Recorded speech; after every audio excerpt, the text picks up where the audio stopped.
തണുപ്പുള്ള രാജ്യങ്ങളിൽ മഞ്ഞിനെ ഉരുക്കിക്കളയാൻ ഉപ്പാണ് ഉപയോഗിക്കുന്നത് നമുക്കറിയാം. ഉപ്പിട്ടാൽ ഐസിൻ്റെ മെൽറ്റിംഗ് പോയിൻറ്റ് കുറയും. 100 ഗ്രാം ഐസിൽ 30 ഗ്രാം ഉപ്പ് ചേർത്താൽ ടെമ്പറേച്ചർ -21 ഡിഗ്രി വരെ താഴും.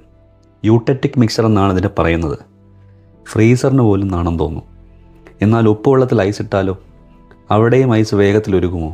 നോക്കാം. ഇവിടെ 2 ഗ്ലാസ്സുകളുണ്ട്. ഒന്നിൽ ശുദ്ധജലവും മറ്റൊന്നിൽ ഉപ്പുവെള്ളവും. ഇതിലേക്ക് ഫുഡ് കളർ ആഡ് ചെയ്ത് 2 ഐസ് ഇടുന്നു. സാധാരണ വെള്ളത്തിൽ ഐസ് വേഗത്തിൽ ഉരുകുന്നു. ഐസ് ഉരുകിയ വെള്ളം താഴേക്ക് പോകുന്നത് കണ്ടോ? ഇതിന് കാരണം ഡെൻസിറ്റിയാണ്.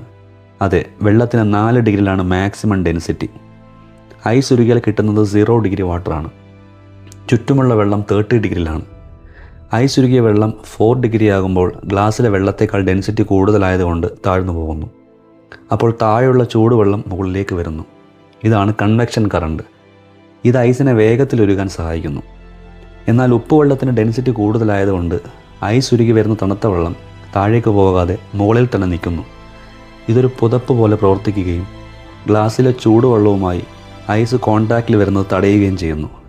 അതുകൊണ്ട് ഉപ്പ് ഐസിനെ വേഗത്തിൽ അലിയിക്കുമ്പോൾ ഉപ്പുവെള്ളം ഐസിനെ സാവധാനം മാത്രമേ ഉരുകാൻ അനുവദിക്കൂ.